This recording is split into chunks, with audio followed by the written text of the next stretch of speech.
સાવલીના ભાજપના ધારાસભ્ય કેતન ઇનામદારે રાજીનામું આપતા રાજકીય મોરચે ગરમાવો આવી ગયો છે। લોકસભાની ચૂંટણી પૂર્વ જ વડોદરા જિલ્લાની સાવલી વિધાનસભા બેઠકના ભાજપના ધારાસભ્ય કેતન ઇનામદારે આજે પોતાનું રાજીનામું ઈમેલ દ્વારા વિધાનસભા અધ્યક્ષને મોકલી આપતા રાજકીય મોરચે ચર્ચાનો વિષય બન્યો છે। દરમિયાન રાજીનામું હજુ સુધી અધ્યક્ષે સ્વીકાર્યું નથી તેમ પણ જાણવા મળે છે। જિલ્લાની સાવલી વિધાનસભા બેઠકના ભાજપના ધારાસભ્ય કેતન ઇનામદારે લોકોના પ્રશ્નોનો અધિકારીઓ ઉકેલ લાવતા નથી અને તેઓ આક્ષેપ કરી અગાઉ વર્ષ 2020માં રાજીનામું આપી દીધું હતું અને ત્યારબાદ સમાધાન ન થતાં તેઓએ રાજીનામું પરત ખેંચી લીધું હતું। ત્યારે આજે ફરી એકાએક કેતન ઇનામદારે પોતાનું રાજીનામું અધ્યક્ષને ઈમેલ દ્વારા મોકલી આપીને જણાવ્યું છે કે મારા અંતરાત્માના અવાજને માન આપીને હું ધારાસભ્ય પદેથી મારું રાજીનામું મોકલી આપું છું। ધારાસભ્ય પદેથી કેતન ઇનામદારે ઈમેલથી રાજીનામું મોકલી આપ્યું છે અને સાથે સાથે હાલમાં ભાજપમાં જે રીતે લોકસભાના ઉમેદવાર રંજનબેનનો વિરોધ થઈ રહ્યો છે ત્યારે તેમના સમર્થનમાં પણ તેમણે રાજીનામું આપ્યું હોવાનું માનવામાં આવે છે।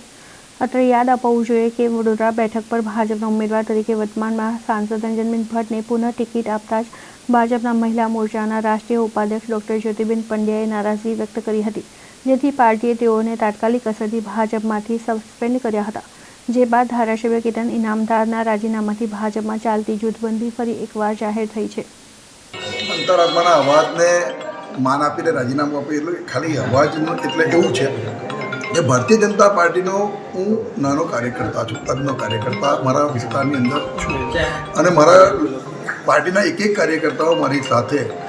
પારિવારિક સંબંધ ધરાવે છે। મારા વિસ્તારના મતદાતાઓ મારી જો પારિવારિક સંબંધ ધરાવે, પણ એક વસ્તુ એવી છે કે જ્યારે આજે વિશ્વની આટલી મોટી પાર્ટી ભારતીય જનતા પાર્ટી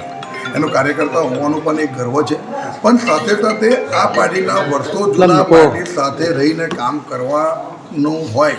ત્યારે હવે આ પરિવારને મોટો બનાવવા માટેની વાત છે ત્યારે હું એને આવકારું છું, પણ પરિવારના જે જૂના કાર્યકર્તાઓ અને આજના કાર્યકર્તાઓનું માન સન્માન જળવાય અને એમને પોતે આ પાર્ટીને ઊભી કરી છે, પાર્ટીને મોટી કરી છે એવું એને પોતે ફીલ થાય એવો તમામનો વ્યવહાર હોવો જોઈએ। મને પોતાને ઘણી વખત એવું લાગ્યું કે ભાઈ કંઈક કરતાં કંઈક મારા પોતાની વાત કરું તો કે મને એવું લાગ્યું કે કંઈક કરતાં કંઈક મારું મન નથી માની રહ્યું અને બીજું કે મેં મારી વાત ઉપર સુધી પહોંચાડવાના પૂરેપૂરા પ્રયત્ન કાયમ કર્યા છે, પણ કંઈક કારણસર તો એ વાત ભાજપ એક કેડર બેઝ પાર્ટી છે, શિસ્તની પાર્ટી છે અને હાલ જે આ રીતના રાજીનામા અને અસંતોષ સંસદની ટિકિટ આપનું રાજીનામું